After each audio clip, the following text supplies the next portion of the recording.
Now, here's the band that's just the out edge of it there is affecting Mike Seidel there in Fort Pierce. All right, let's go to there it is. That's that band right there. Mike Seidel, pick it up. What you got? Yeah, here I am, Brian. Just going to give you a little walking tour here. Look at the stop sign getting vibrated by the wind, and a lot of rain too right now. The wind's coming right out of the north, looking at Old Glory. So was northeast earlier, now it's coming around to the north as the hurricane goes by and increases latitude. You can see all the wind whipping the trees back here, the rain just lashing out, horizontal sheets of rain. Let's walk out to the street here and get a load of the vegetation. Again, I don't have anything really upwind from me worried about hitting me. This is a pretty open area. All the vegetation is away from me and hopefully downwind. And you can see how these trees are just being whacked by the wind from this band. As Brian mentioned, this is not the outer eye wall. This is another band. Seems like the wind's backed off a little bit right now here in Fort Pierce. But again, we've got a ways to go here. And while we're talking about it, we want you certainly to be prepared up the coast in Georgia and South Carolina, because this is headed your way. Now, the Hurricane Center, we feel very strongly that the hurricane is going to gradually weaken as we get into tomorrow night and Saturday. It's no longer going to be a Cat 4. But it certainly is going to cause problems up there. Whoa! Now, this is the strongest we've had. That was the strongest we've had all night. That had to be close to 50, about 55 miles an hour coming right at me. And look what it's doing to the stop sign. Brian, you've been in this kind of weather before. It's a little bit refreshing out here. Of course, the temperature is 78 degrees. It's 78 degrees, believe it or not. It's a lot better than standing in a nor'easter with 35-degree rain, I can tell you that. Yeah, but Mike, when I've done hurricanes, I'm usually in the studio. I stick my head out to see what's going on. You're out. You're out on them. I just want to mention one thing before I take off and Michael Lowry takes over here tonight. Deerfield Beach Pier has sustained damage. Deerfield Beach is way down here in Broward County, so that apparently shows you the power in the water being here. And I'm going to send it back to Mike Seidel in Fort Pierce. Michael Lowry taking over here, and I'll see you back here tomorrow. Mike, take care of yourself out there. Okay.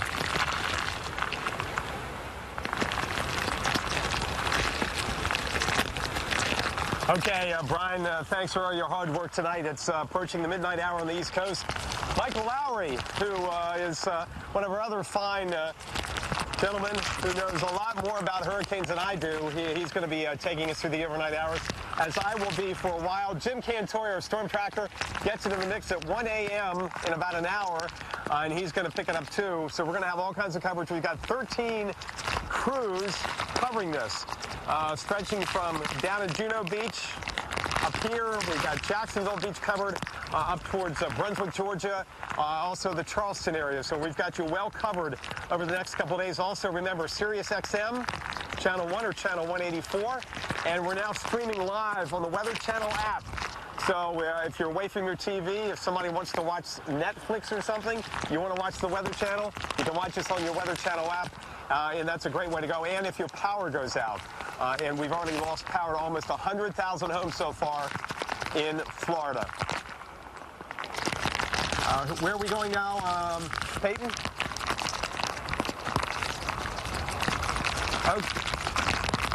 Okay, Peter Robbins is on the phone. Peter, thanks for joining us.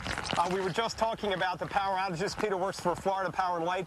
And Peter, what can you tell us? Last I heard, most of the outages are in Palm Beach County, and I'm assuming that you got to wait for the winds to back off before you can get up in those bucket trucks and get some of this power back on. Yeah, Mike, that's exactly right. A lot of our outages are in Palm Beach County right now as the weather kind of makes its way north towards you, where you are, and beyond that. So, we're seeing them, across South Florida. We are starting to work to restore some customers where the winds are below 35 miles an hour. We absolutely have to keep our crews safe. We have a lot of folks from out of state who are here to help us restore power. We're going to keep them safe, too. So 35 mile an hour is that threshold for us, where if it's below that, it's safe for us to do our work, and if it's above that, we have to wait until the weather improves.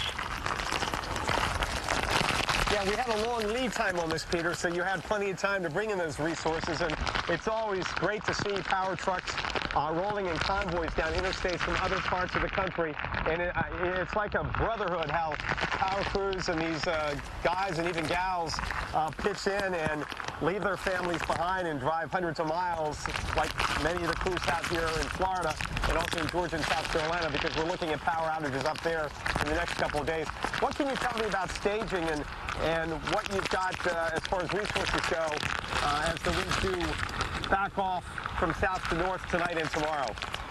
Yeah, Mike, we've got about 15,000 people ready to go, and about 12,000 of them are from out of state. And like you said, we treat them like they're part of our family. We want to keep them safe. We want to make sure they get home to their loved ones without any injuries. So they're here and ready to go. You know, we'll be positioning them kind of where we think the most damage will be as this storm moves through Florida overnight. But, you know, rest assured they're getting some rest tonight. Some of them are out working, but most of them are ready to jump into action as soon as the weather improves here and get all of our customers reconnected. That's our mission, and that's what we'll be doing all day tomorrow. Okay, good news. And I'm guessing that it's not, it's more the wind taking out transformers and some limbs, and not so much with winds of 60 miles an hour. We're not getting a lot of reports of big trees being uprooted at this point. No, that's right. At this point, it definitely looks like a little more wind event. You know, the outages, while we do have north of 100,000, you know, we have almost 5 million customers here in Florida. So the percentages are still low, but we're seeing that number go up here as we get into the night and the morning hours, and the weather kind of worsens for some folks. So it's definitely not out of the woods yet. You know, and folks need to be prepared for power outages. They need to keep their guard up here and be prepared for outages and know that we're ready to restore power as soon as it's safe for us to do that. Okay, Peter, thanks for joining us from Florida Power. As he mentioned now, just over 100,000 customers without power, but they have 5 million in their subscriber base, so it is still a small percentage, but if you don't have power, it is a big deal. Fortunately, it is the summertime. I shouldn't say summertime. Oh, my gosh. It just feels like summertime, 77, 78 degrees at midnight. It's still warm down here in Florida, as it is for most of us in the U.S. It's been a very warm summer and still a mild fall. And therefore, if the power goes out, you lose your air conditioning. And then you have to, you know, keep your freezer and keep your refrigerator closed, especially your freezer. Do not open your freezer. Hopefully, we'll get that power on very, very fast. We're going back up the coast now. Jay Gray up at Daytona Beach, who is a little bit more inland than he was earlier, but that's a famous beach, Jay, where people like to drive on it. Tonight, as you mentioned earlier, traffic is hard to come by, and that's a good thing. Yeah, absolutely, Mike, and I'm watching you get beat up there. We didn't have the opportunity to stay just behind us on the beach here. Okay.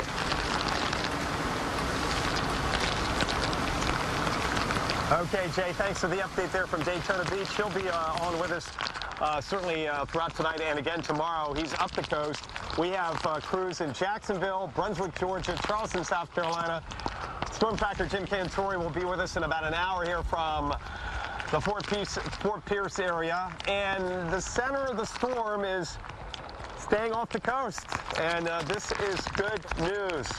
You know, we're still having, 100,000 people without, customers without power. We're going to have issues on the beach. There will be some minor damage, obviously, beach erosion too. But if we can keep the core off the coast and keep these wind gusts in a more reasonable range of 60 to 70 miles an hour. Okay, I'm told we've got some live pictures now, some damage in Crystal Beach, Florida. Oh, okay, Cocoa Beach, Florida. I got confused with Crystal River. Cocoa Beach, Florida, damaged awning. And, you know, that's farther up the coast. But, you know, some of the wind as you get farther north is because of the high to the north. So we're getting the crescent gradient, which is tighter. And sometimes you'll get stronger winds farther away from the center, and then the winds pick up as the actual center of the tropical storm or hurricane comes up, as the gradient then tightens up even more. So that's Cocoa Beach. We talked to Doug Kiesling, one of our storm chasers earlier, and he had seen numerous power flashes and actually seen debris in the roadway up there. Now they're right out there on the water, and you know they stick farther out. In fact, if there's any place that may get clipped by the actual inner eye wall, Michael Lowry, it could be that area. But you're fresh in, just starting your shift, and taking a look at the latest data, and it's good to see that so far the center is not coming towards the coast, even though all day long, and even the global model said that, you know, early hours of Friday morning, we'd have the center out on the coast or even making landfall.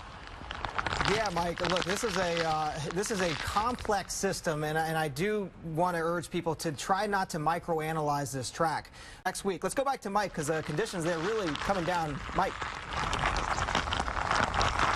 Yeah, we're getting hit pretty good right now. This is a decent squall. We gusted just a little while ago to 53 miles an hour. Looking up the street here, just off to the west of I-95, you can see the wind and the horizontal sheets of rain whipping the trees.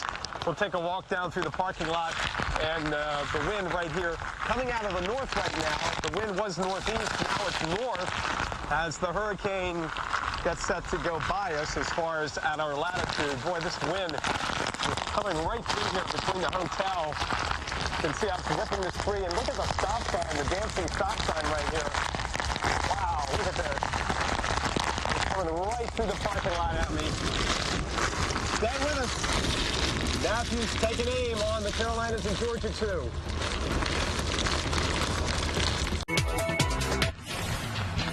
This is meteorologist Mike Seidel. Good morning here on the East Coast now after midnight.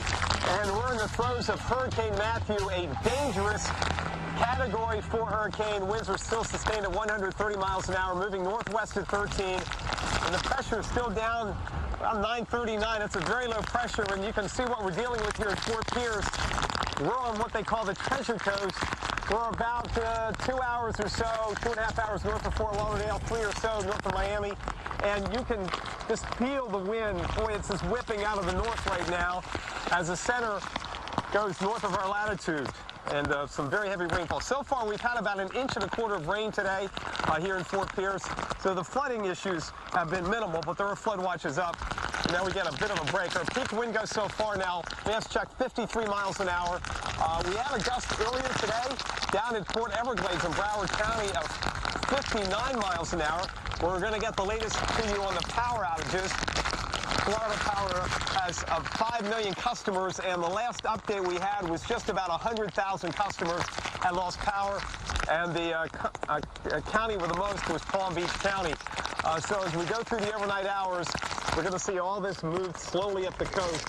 As I mentioned, the hurricane moving northwest of 13. The only glimmer of hope so far, at least here in Point South, is the center has stayed offshore, so those strongest winds up well over 100 miles an hour staying off the coast, but some of these bands like the outer eye wall could produce gusts upwards of 80, 90, maybe even 100 miles an hour. So far, nothing's been clocked higher than about 70 miles an hour on the east coast of Florida. But boy, it is just pounding here right now. The rain and the wind as these squalls come in off the Atlantic. We're inland for good reason. It's too dangerous to be out on the beach. Earlier, we were set up in Melbourne Beach. That's a barrier island. We were 2 blocks from the beach, and we said no. The house we had wasn't even boarded up, and we came down here and came inland. Storm tracker Jim Cantori will be joining the coverage here starting at 1 a.m. Eastern, so in less than an hour. Michael Lowry has just joined us. He's in for the long haul overnight. Michael, we've never seen this before in this part of the world as far as a major hurricane taking aim for this part of the coast of Florida. We're not talking about South Florida. We're talking about central and northern Florida. And the potential could be catastrophic, and especially if it's not the wind, the flooding issue from the onshore flow and the rainfall, not only from here north, but also in Georgia and South Carolina. Yeah, Mike, that's exactly right. I mean, don't be deceived, because... Back over to you. And we'll be showing it to you all night long. Myself, Storm Tracker Jim Cantori, along at the top of the hour, 1 a.m. Eastern. Meanwhile, Matthew goes on and on, next several days at least, into the Georgia and Carolina beaches.